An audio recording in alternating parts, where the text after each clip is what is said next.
Assalamualaikum warahmatullahi wabarakatuh. Alhamdulillah Rabbil Alamin. Pensana sidang pandanga awak lanjian kajian sanjo Islam dan adat Minangkabau. Sanjo kini awak akan baca rito ingin mengenal lebih jauh tentang sosok Tuanku Imam Bonjol. Tuanku Imam Bonjol adalah orang Minang pertama dan diakui oleh pemerintah sebagai pahlawan nasional. Dan itu menunjukkan bahwa jasa gadang Imam Bonjol diakui secara bernegara. Jadi pahlawan nasional yang pertama dari Minang adalah sosok seorang ulama Tuanku Imam Bonjol. Parang Imam Bonjol adalah parang yang sangat terkenal. Parang yang sangat menguras penjajah Belanda. Itulah parang yang langsung dihadiri oleh Panglima tertinggi Hindia Belanda. Karena untuk mengalahkan Bonjol, di saat seluruh daerah di Minangkabau lah patuh ke Belanda dengan adanya plakat panjang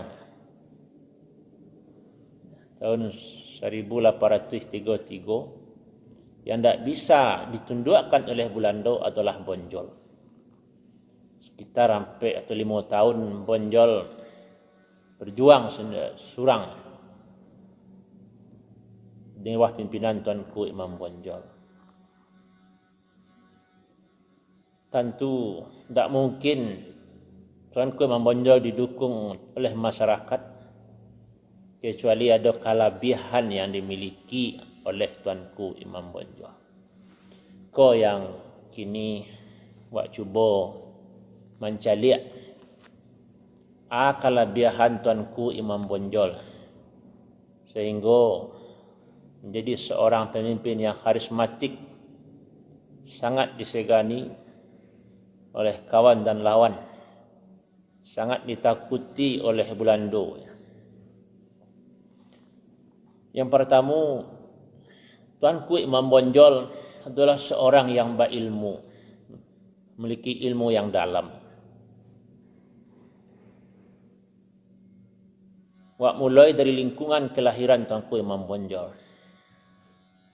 Di Bonjol, khususnya daerah Ganggo Ilia, Ganggo Mudia, dulu nan buah kuasa di nagari itu adalah Datuk Bandaro. Dan beliau ke seorang datuk sekaligus seorang ulama pembaharu yang berjuang menghilangkan sabung ayam, minum tua, perjudian dan maksiat yang ada di tengah-tengah masyarakat. Dan Datuk Bandaro berjuang tak surang, tapi dibantu oleh beberapa orang datuk. Datuk Ma'ali, Datuk Junjungan, Datuk Sandaran. Kalau hampir orang datuk yang dipimpin oleh Datuk Bandaro dan mengembangkan ajaran pembaharuan atau gerakan Padri yang belakangan dikenal dengan nama gerakan Padri. Jadi memimpinnya adalah datuk. Dan itu sekitar tahun 1807 dan tidak dijalihkan sia guru dari Datuk Bandaro. Ya, berkemungkinan tuanku nantu atau tuanku-tuanku lain yang ada di Minangkabau waktu itu. Sebelum Datuk Bandaro meninggal, bilalah berwasiat kalau beliau mati besok digantikan oleh Peto Sarif, digantikan oleh Muhammad Sahab yang kemudian lebih dikenal dengan Tuanku Imam Bonjol. Jadi Tuanku Imam Bonjol adalah seorang pemimpin yang disiapkan lah dikader oleh Datuk Bandaro. Dan seperti itulah dalam sejarah. Ulama dilahirkan oleh ulama. Imam Ahmad bin Hanbal dididik oleh Imam Syafi'i. Imam Syafi'i dididik oleh Imam Malik. Imam Malik dididik oleh Rabi'atul Ra'i dan seterusnya. Begitu juga di Minangkabau. Buya Hamka dididik oleh orang tua beliau, Dr. Abdul Karim Amrullah. Ya, Buya Hamka dididik oleh Syekh Ahmad Khatib, guru kesayangan beliau di Makkah. Syekh Ahmad Khatib dididik oleh Usman Shatta, Umar Shatta, 3 bersaudara ulama-ulama besar di Makkah. Begitu juga Tuanku Nalenceh dididik oleh Tuanku Nantuo. Tuanku Nantuo murid dari Tuanku Paman Siangan. Tuanku Paman Siangan murid dari Tuanku Kapeh-Kapeh. Tuanku Kapeh-Kapeh murid dari Syekh Burhanuddin. Syekh Burhanuddin murid dari Al-Arab Singkil di Aceh. Pelajaran yang wa ambil. Untuk melahirkan seorang ulama perlu dididik oleh seorang ulama juga. Maka Tuanku Imam Bonjol disiapkan oleh Datuk Bandaro. Pilihan jatuh ke Tuanku Imam Bonjol tentu dengan kelebihan yang dimiliki oleh Imam Bonjol, keilmuan yang beliau miliki. Dan dalam hidupnya sangat nampak Tuanku Imam Bonjol sangat peduli kepada ilmu pengetahuan. Dalam catatan beliau, kata beliau sibuk dengan peperangan melawan Belanda. Dia berperang sampai ke Sasak, ke Tiagan, Pasaman Barat. Dalam peperangan itu beliau terhagak. Dua anak beliau. Maka beliau papasan ke orang agar anak beliau pergi ke Sasak. Dan anak beliau tu sedang mengaji di Lubuk Sekapiang. Jadi beliau sangat memperhatikan pendidikan kepada anak. Menunjukkan kecintaan beliau kepada ilmu. Begitu saja. InsyaAllah besok bahas. Sebelum Tuanku Imam Bonjol berunding dengan Belanda di Pelupuh yang dianggap tipu muslihat. Karena selesai di Pelupuh beliau diajak berunding ke Bukit Tinggi. Dari Bukit Tinggi akhirnya sampai ke Padang. Ya, akhirnya beliau dibuang ke Jawa, tarik ke Sulawesi. Sebelum berangkit beliau bagi nasihat-nasihat tentang anak beliau. Cara berkampung Managari. Ya, kecintaan Imam Bonjol kepada ilmu. Begitu juga di saat Tuanku Imam Bonjol sedang jaya-jayanya, maka tu anak buah beliau, para pengikut beliau, kekuasaannya sangat luas sampai ke Kuok, Bangkinang, Kabun, daerah Riau, sampai ke arah Mandahiling. Tuanku Imam Bonjol menyuruh sampai orang dari murid-murid beliau untuk berangkit ke Makkah, mempelajari kitabullah, menuntut ilmu agama. Gambaran kepedulian Tuanku Imam Bonjol ke masalah ilmu pengetahuan. Itu yang pertama.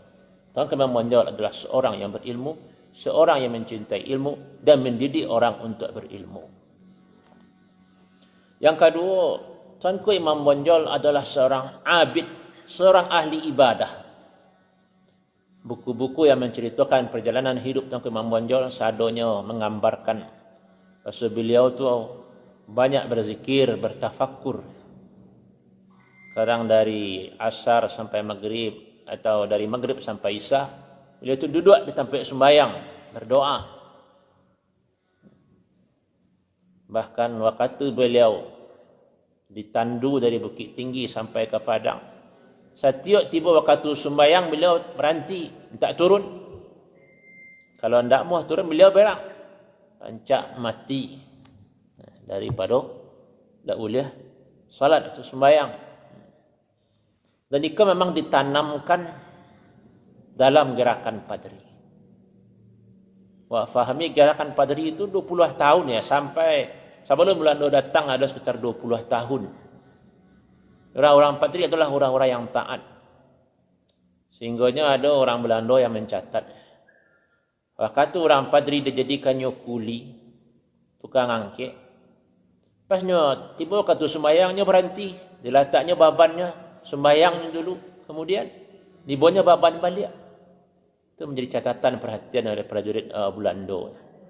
Seperti itu ketaatan dari Padri dan dari Tuanku Imam Bonjol. Makanya kini kalau orang ziarah ke Manado, di situ ada batu tampai Tuanku Imam Bonjol sembahyang. Dan nampak di Ambo ada orang sampai ke situ sembahyang di batu, tapi entah sembahyang apa, atau sembahyang sunat wudu atau apa. Mungkin itu untuk mengenal sejarah. Tuanku Imam Bonjol adalah seorang ahli ibadah, dekat dengan Allah Subhanahu wa taala. Dan itu nampak dalam ucapan-ucapan beliau dengan zikir-zikir beliau. Beliau menyerah kepada Allah, Khaliqul Alam, itu istilah Imam Bonjol. Yang ketiga, Tuanku Imam Bonjol adalah seorang pemimpin yang suka musyawarah. Wa amruhum syura bainahum. Urusan mereka musyawarahkan di antara mereka. Tradisi musyawarah itu sangat menonjol dalam perjalanan dakwah Tuanku Imam Bonjol. Beliau selalu bermusyawarah. Maka orang-orang sekitar beliau, ada Tuanku Khalwat, ada Imam Parang, ada Qadi Majolelo, ada Tuanku Suman, banyak nama-nama muncul. Selama beliau mengembangkan dakwah selama 30 tahun, beliau ajak bermusyawarah. Bahkan di saat beliau merasa salah kerana beliau menguasai negari-negari orang, merampas-rampas di kampung orang, beliau ingin mundur selaku imam di daerah Bonjol. Maka beliau umumkan ke masyarakat, kepada penghulu Ambo ingin mengundurkan diri. Tapi masyarakat tidak menerima, tokoh masyarakat menolak, tetap ingin mengangkat Imam Bonjol selaku imam. Karena itu hasil musyawarah diterima oleh Tuanku Imam Bonjol. Betujuh waktu benteng Imam Bonjol itulah kalah 16 Agustus 1837. Yang beliau lakukan, walaupun beliau berhasil melarikan diri, beliau tetap musyawarah. Beliau menyerahkan masyarakat banyak yang terancak melakukan. Jadi Tuanku Imam Bonjol bukanlah seorang yang otoriter, memaksakan kehendak, bukan seorang raja, tidak. Selalu bermusyawarah dan bermusyawarah. Dan itu kalau baca sejarah perang-perang yang diikuti oleh Tuanku Imam Bonjol, atau catatan dari anak beliau sendiri, akan sangat nampak Tuanku Imam Bonjol suka bermusyawarah. Padahal dia orang awak ya, musyawarah itu memang telah menjadi petatah di PTT. Boleh kata kamu pakai, boleh ayat ke pembuluh, lamak siriah lega carano, lamak kata lega bunyi. Perlu musyawarah. Yang ketiga, kelebihan Tuanku Imam Bonjol. Yang keempat, Tuanku Imam Bonjol adalah seorang ulama, seorang pemimpin yang terbuka, siap menerima saran, kritikan dari orang lain. Termasuk dengan para penghulu, orang-orang sekitar beliau. Makanya beliau adakan musyawarah. Dan beliau pun mengakui kesalahan beliau. Karena di awal perjuangan Tuanku Imam Bonjol, agak mirip di Tuanku Renceh. Daerah-daerah sekitar Bonjol, kalau tidak mau apa tuh beliau sarang. Kemudian ratunya dia menjadi rampasan perang. Sampai waktu menyerang daerah Kuk Bangkinang, banyak di situ kabau-kabau yang dapat. Tapi tidak mungkin dibawa ke Bonjol. Nah, kan sejak di situ mulai Tuanku Imam Bonjol itu meragui. Libat tua karajonya menegakkan agama dengan cara modeko. Itu disadari oleh Tuanku Imam Bonjol. Maka dikirimlah murid itu beraja ke Makkah, sampai orang. Lah pulang yang merampik itu dari Makkah ya. Di antara yang merampik itu adalah Tuanku Tambusai, Haji Abdul Razak, Haji Muhammad Amin. Sampai orang haji dikirim ke Makkah oleh Tuanku Imam Bonjol. Maka disebutkan untuk biaya barangkit itu Tuanku Imam Bonjol berhutang. Gambaran kecintaan ilmu Tuanku Imam Bonjol. Danlah pulang orang di Makkah memang diceritakan bahawa apa yang dilakukan oleh Tuanku Imam Bonjol selama itu adalah salah. Dan Imam Bonjol mengakui lah banyak dan terlampaui kitabullah. Keterbukaan Tuanku Imam Bonjol, sehingga rampasan-rampasan Salamoko yang diambil oleh anak buah Tuanku Imam Bonjol, beliau surah balik-balik. Termasuk kekuasaan di negari yang Salamoko dipegang oleh imam, dipegang oleh Tuanku Imam Bonjol, beliau balikan ke penghulu yang menjadi raja dalam negari. Itu terbukanya sikap Tuanku Imam Bonjol. Yang kelima, Tuanku Imam Bonjol adalah seorang pemberani. Maka tu awak ketik dulu yang terbayang awak itu. Tuanku Imam Bonjol tu seorang panglima perang nan bagak. Itu yang terbayang awak. Padahal banyak sisi-sisi positif kelebihan Tuanku Imam Bonjol. Sehingga bisa menjadikan orang itu loyal. Percayakannya bertahan bertahun-tahun di benteng Bonjol. Lah model itu canggihnya senjata yang dimiliki oleh Belanda. Lah dibantu oleh orang-orang awak dan suku je Belanda. Tapi tidak terkalahkan. Karena memang Tuanku Imam Bonjol sosok yang luar biasa. Seorang yang pemberani. Tanpa ada keberanian, tak mungkin Tuanku Imam Bonjol pergi parang begitu jauh. Berhari-hari, berbulan-bulan sampai ke Riau. Ya, sampai ke Pandai Singkek, sampai ke Pariaman. Ya. Karena itu dalam waktu yang panjang. Sebelum kedatangan Belanda sampai setelah Belanda datang. Dengan keberanian Tuanku Imam Bonjol bisa memberikan sikap berani menanamkan keberanian kepada prajuritnya atau pasukannya. Ya. Dan lebih pribadi, Tuanku Imam Bonjol pernah satu kali orang Belanda waktu menyerang Bonjol sempat masuk ke rumah Tuanku Imam Bonjol. Maka bacakaklah Tuanku Imam Bonjol di Belanda dalam rumah. Ada beberapa tusukan di badan Tuanku Imam Bonjol. Tapi alhamdulillah Allah mengizinkan Tuanku Imam Bonjol tidak mati. Dia berhasil membela diri dalam rumahnya sendiri. Ya, tanggal peristiwa itu dalam sebagian buku tentang perang Padri itu dipastikan di tanggal 2 atau tanggal 3 September tahun berapa lupa. Tapi itu dijalihkan tahun berapa kejadian itu. Gambaran keberanian Tuanku Imam Bonjol. Begitu juga di Selama beliau dibuang oleh Belanda, menunjukkan keberanian. Beliau tidak pernah putus asa, tidak pernah menyerah. Dan beliau itu istiqamah perjuangan anti penjajahan. Jadi dalam sejarah Imam Bonjol, awalnya Imam Bonjol pernah bertamu di pimpinan Belanda, pernah musyawarah di Bonjol. Itulah kemudian yang melukis wajah Tuanku Imam Bonjol. Itu yang ada di FB, di postingan itu adalah wajah Imam Bonjol yang dilukis oleh orang yang pernah bertamu di Tuanku Imam Bonjol. Berbeda aja foto-foto yang banyak beredar. Jadi Imam Bonjol lah banyak tawaran-tawaran, jadi tulaknya. Maka waktu bertamu je Elaud, pimpinan Belanda, ya nasihat Belanda, ya lah tua istirahat lah, bersenang-senang lah. Tapi Tuanku Imam Bonjol tetap istiqamah dalam berjuang, berani pertahankan keyakinannya mengusir penjajahan yanglah banyak merusak alam Minangkabau. Yang sangat mengambil berang masyarakat ke Belanda, kata Belanda sampai ke Bonjol itu adalah menjadikan Musaji sebagai tempat tinggal, kamp militer. Sehingga masyarakat pun walaupun menyerah tetap melawan. Niko Tuanku Imam Bonjol berada paling depan memimpin masyarakat melawan penjajahan.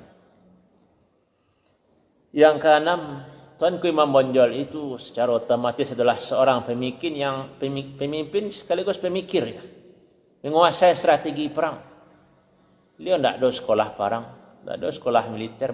Cara perang itu hanya diolah dengan kecerdasan beliau. Cara beliau membuat benteng sehingga tidak terkalahkan oleh Belanda. Sehingga ada prajurit Belanda menyebutkan perang Imam Bonjol itu lebih dahsyat daripada perang Rusia dan Napoleon. Dia pernah ikut perang di Rusia, kemudian dia ikut perang Imam Bonjol. Lebih baik perang Imam Bonjol. Karena benteng Imam Bonjol saya sekali perlu pergi ke situ. Ya, kalau ambolah sekali 2 kali pergi ke situ. Dibuatlah benteng tempat yang tinggi. Jadi kalau tiba pasukan di bawah, orang di bawah menyerang nampak dari atas. Kemudian di bawah ada perkampungan. Kemudian sebelum perkampungan ada sungai. Di bilik sungai itu ada perkampungan. Sehingga orang yang akan menyerang harus menyeberang sungai terlebih dahulu. Bisa dipanah dari atas, bisa ditembak dari atas, bisa didorek batu dari atas ke bawah. Dan benteng itu dibangun oleh Tuanku Imam Bonjol secara musyawarah bersama dengan masyarakat. Ya, ribuan orang membangun benteng itu bersama-sama. Ya. Cara beliau membuat benteng, menyusun strategi. Itu buktinya beliau harus berfikir dan berfikir. Menunjukkan beliau seorang yang cerdas sehingga bisa membuat strategi pertahanan yang cukup kuat. Belanda lah mencuba menyerang benteng itu dari arah Bukit Tinggi, gagal. Mencuba diserang dari arah Lubuk Sekapiang, gagal. Ya, akhir kekalahan Imam Bonjol itu setelahnya di Kapuang. Sekian bulan di embargo, kemudian dan menyeranglah orang dari arah Palembayan. Ya, datanglah sebagian dari arah Suliki. Ya, dari Ampek penjuru beliau di Kapuang. Dan itu membutuhkan waktu berbulan-bulan. Di situ akhirnya beliau kalah. Jadi Imam Bonjol adalah seorang yang cerdas, seorang pemikir strategi perang. Dan yang terakhir, Tuanku Imam Bonjol adalah seorang ayah yang bijaksana. Kau sangat nampak dia awak. Digambarkan waktu dia membawa anak dia yang sedia mengaji Lubuk Sekapiang, diajak pergi ke Sasak. Ada orang nama Japui, ya sekala sekedar sampai hari bermain-main beliau jual anak beliau. Kemudian kebijakan yang beliau lakukan bila musyawarahkan jual anak beliau. Beliau berikan nasihat-nasihat ke anak beliau. InsyaAllah besok itu yang awak baca. Apa nasihat Tuanku Imam Bonjol ke anak beliau. Cerminat seorang ayah yang bijaksana. Dan sanak sadonyo, itulah di antara sosok Imam Bonjol yang menjadikan Imam Bonjol itu seorang pahlawan yang luar biasa, yang selalu dikana orang, diabadikan nama-nama jalan, nama tampai. Ya, sampai di PT pun ada foto beliau. Imam Bonjol adalah seorang sosok. Dan beliau lah yang merubah, yang berjasa ya, dalam perjuangan Padri. Ya, nanti pertemuan terakhir awak, saya sudah membahas nasihat Imam Bonjol besok adalah apa hasil dari gerakan Padri. Secara militer, secara politik, Imam Bonjol kalah 16 Agustus orang Belanda lah tiba di benteng Bukit Terjadi di Bonjol. Tapi yang tertanam di tengah-tengah masyarakat luar biasa. Banyak hal-hal penting hasil dari Padri. Beliau kalah secara militer, beliau dibuang ke Manado, tapi hasil perjuangan beliau itu luar biasa. Jadi perubahan masyarakat, kebangkitan umat itu sangat ditentukan oleh kehadiran tokoh. Maka di Perang Padri itu tokoh yang sangat berperan itu 3. Pertama adalah Tuanku Nantuo, yang sangat berperan memberikan pondasi semangat ilmu kepada tuanku-tuanku yang lain. Yang kedua, tokoh Nerenceh ke reformis yang menggerakkan perubahan cara beragama lama je cara baru. Walaupun kesannya adalah keras, tapi beliau lah yang ingin merubah suasana ketika itu. Tuan Nerenceh. Dan ketiga adalah Tuanku Imam Bonjol. Setelah meninggalnya Tuanku Nerenceh, Tuanku Imam Bonjol itulah yang dijadikan imam. Tuanku Imam Bonjol lah yang dijadikan oleh ikutan masyarakat waktu itu. Tokoh sangat berpengaruh dalam merubah sebuah masyarakat. Maka pelajaran untuk awak kini, kalau ingin merubah sebuah masyarakat, awak harus melahirkan para tokoh. Orang-orang yang akan menggerakkan masyarakat secara umum. Harus melahirkan para pemimpin. Karena tokoh-tokoh itulah nanti yang bisa merubah masyarakat. Semoga yang awak sampaikan tadi bisa memotivasi awak untuk menjadi seorang tokoh, atau memotivasi awak untuk menjadi anak-anak awak itu menjadi sosok-sosok yang luar biasa dan menjadi biasa-biasa. Karena tantangan yang awak hadapi itu luar biasa. Yang bisa menghadapinya tentu sosok-sosok yang lebih dari yang biasa. Semoga apa yang awak sampaikan diberkahi oleh Allah Subhanahu wa taala, dan semangat perjuangan Imam Bonjol itu dalam mempertahankan negara, dalam menjalankan dakwah, hendaknya tertanam di hati awak. Terilah tauladan, biarlah tauladan dari apa yang awak ceritakan tadi tentang kelebihan dalam diri Tuanku Imam Bonjol. Billahi taufiq wal hidayah. Assalamualaikum warahmatullahi wabarakatuh.